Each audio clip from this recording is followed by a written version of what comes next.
Hey everyone, it's Davy Mooney over here at the University of North Texas, where I run the jazz guitar program. A Benedetto artist. Got a brand new CD from Sunnyside Records, live at National Sawdust. Check it out. And my book is Personalizing Jazz Vocabulary. I wanted to talk about the tune Anna Maria today. Great Wayne Shorter tune from Native Dancer, 1975 record with Milton Nascimento, and really one of my favorite albums. It's worth it just for the first track, Ponte Chiarea. It's so beautiful. And this tune has been following me around for about as long as I've been playing jazz. I remember back in probably 94, 95 at the New Orleans Center for Creative Arts. Clyde Kerr, Mr. Kerr, pulled this tune out and gave it to me. Must have been 15 or something. And I remember having I think he gave it to me on a Thursday or something, and we had to perform it at our performance class on Friday, and so I was poring over it and played it and got through it somehow. Everybody was very impressed. I think the bar was kind of low. But it's an interesting tune for a lot of ways. And then later on, I remember at the Monk Institute, Terence Blanchard used this tune as an example of, I think, what he was hoping we would aspire to compositionally. The way the melody develops in such a interesting kind of organic way. It's not so literal the way it develops maybe in like a classical kind of retrograde transposition inversion kind of way, but the melody just sort of repeats. The chords kind of repeat, but in a different order. Anyway, it's very it feels very natural, but you can't point to it's exactly what's happening in the song. And the harmonies are interesting too, because I teach this song in my improv class, and I think in jazz education in general we started to move away from sort of chord scale theory and modal interpretations of how to play on tunes. But a song like this, I think if you didn't have any concept of modal playing and things like the Phrygian mode or the Mixolydian, Aeolian, whether you call them that or not, if you had no way to identify those specific sounds, it'd be really difficult to play on this tune, because it moves through a lot of different kind of colors, would be another way to think about it. But when you're improvising, you don't necessarily have to use major scales or modes of any kind of 7-note scale, but you need ways to evoke those particular sounds. So I'm just going to go through it. I'm going to play through a few choruses later, but maybe just go through the different harmonies and break it into chunks and talk about the ways that I think about it. So that first 4 bars, you've got like G major 7 going to what on some charts they'll call like E flat over G. Sometimes I think of it as like a E flat 2 over G. Call it like the Donald Fagen chord, the Steely Dan chord,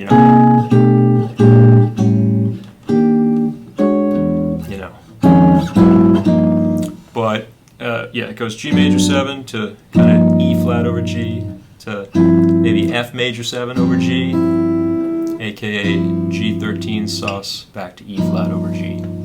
And really you've got, if you want to use the traditional Greek mode names, you have kind of Ionian to Aeolian to Mixolydian to Aeolian. So a G major.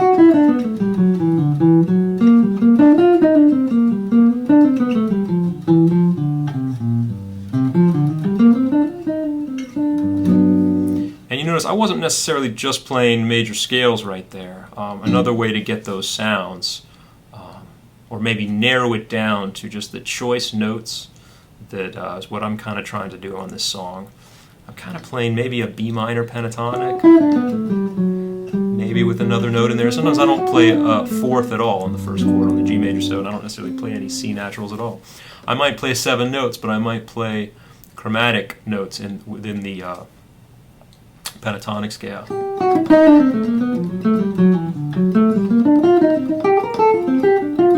There's that Aeolian. I find these days sometimes I end up with 6-note scales. I don't know I don't know if I'm playing a major scale minus a note or a pentatonic plus a note. So that second chord, I'm kind of playing, it's kind of a G minor pentatonic, maybe with an E flat. Sometimes I'll put an A natural in there, and then of course I end up with the actual Aeolian mode, which is B flat major. And then, you know, G Mixolydian. I'm kind of playing, again, like a D minor sound.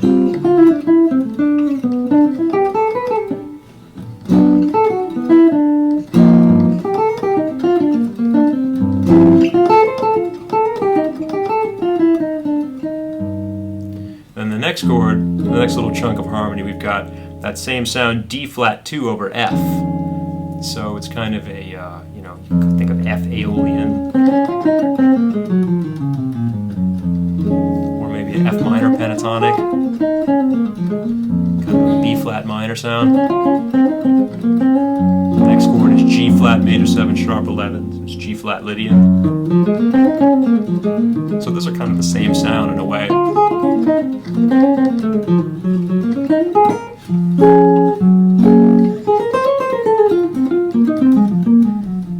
Sometimes I'll just play F minor pentatonic there, and then A flat minor 7, kind of A flat Dorian. To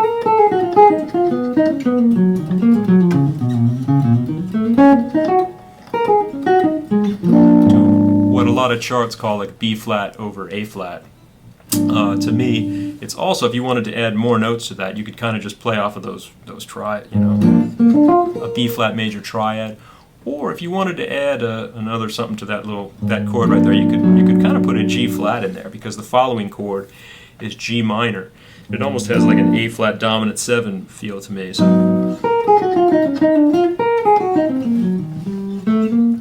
because it's going right into a G minor. So, in the beginning.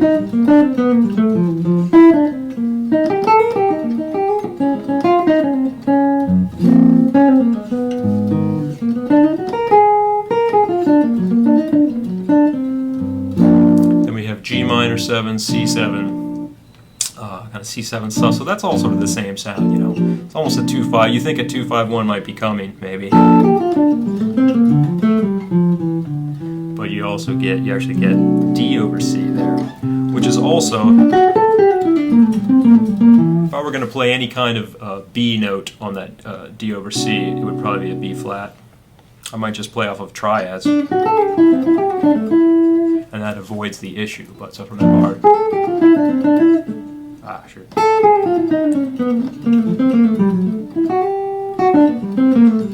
Goes back to C sus again. And then that same sound, kind of a A flat 2 over C, C minor 7 with a flat 6, that Aeolian sound again.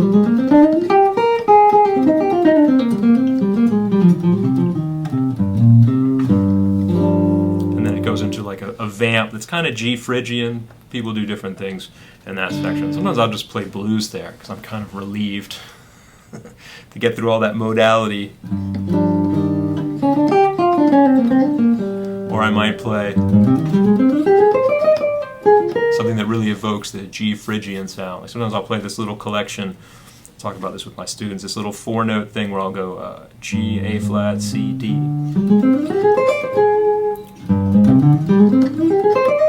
Almost sounds like an Ethiopian mode, but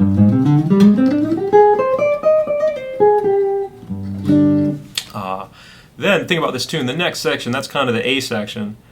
The B section sort of starts like the A, and you think it's going to be the same. It's hard. This song can be really difficult to memorize because of that. So it starts with our Ionian, then it goes to our Mixolydian, or it goes from a G major 7 to a G7 sus, or F over G. So you got. Sometimes I mess up and go to that chord again for the second one on the B section, but it's really this. Then you have this part's kind of interesting. I sort of added that bass line on my own, but you have kind of F sus to E7 sharp 9 to E flat 7 sus. And those 3 chords go by at a little faster clip. And what I do, I try to treat those 3 chords as kind of a little block of harmony and find a collection of notes that works over all 3 of them. Like for instance, these notes here.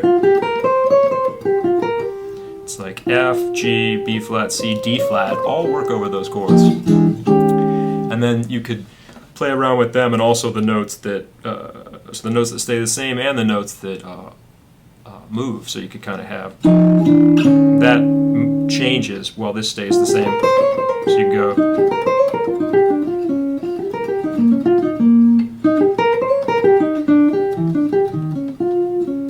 Kind of my negative guide tones again. And then, I love this part, I love this little bass line that I can play on my 7th string. But you have D major 7 to F, augmented really to B flat minor. And I treat that, I like to look for the commonalities between a D major 7 and an F augmented triad. So I'll do things like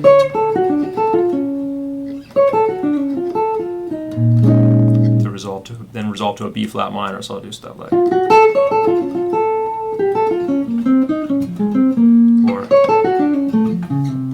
that's a good one.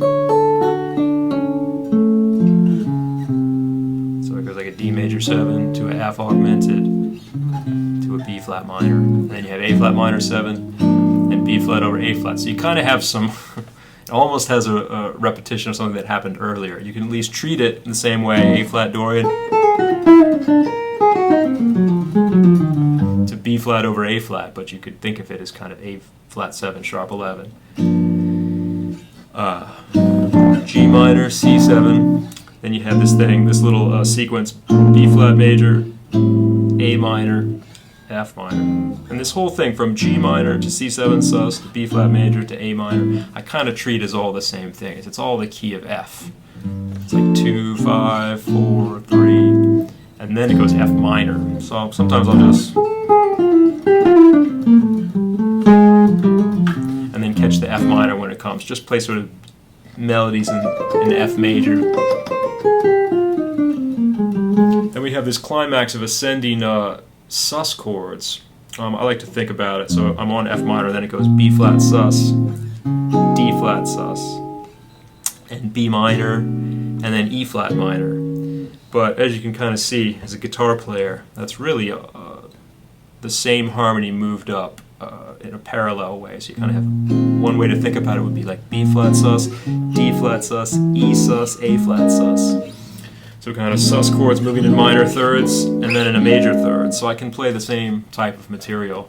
I can think of them as minor chords, think of it as F minor to A flat minor to B minor to E flat minor, and just play, you know, Dorian stuff, or try to do some of my old Pat Martino licks, dust those off, you know.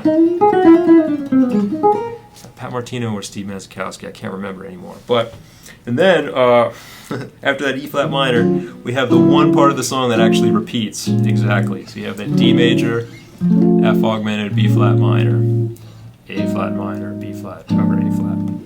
I think it's the only 4 bars of music that repeats exactly in the song. Then we have sort of similar, the last, we're getting to the end of the song. You have the next part is G minor, C7, B flat major, A minor. So it's that same harmony in the key of F. 2, 5, 4, 3, and then you have F minor again, but then you have this sneaky little E minor in there, which I like because I can play this chord, which is like my favorite sort of, you know, Metallica ballad chord. You know, every metal tune has that chord in it. Every metal ballad, thrash metal ballad. But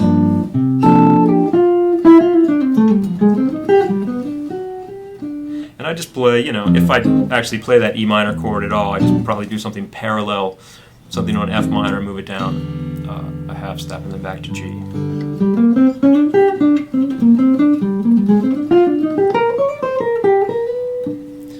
So yeah, that's all the stuff that's going through my head when I play on this tune. And like I said, over the years of you know, revisiting this song and trying to teach it now, I've narrowed down the type of stuff I want to play on each chord, even more than a mode, more than a 7-note scale, to these little collections of things I like to do, and I improvise with that.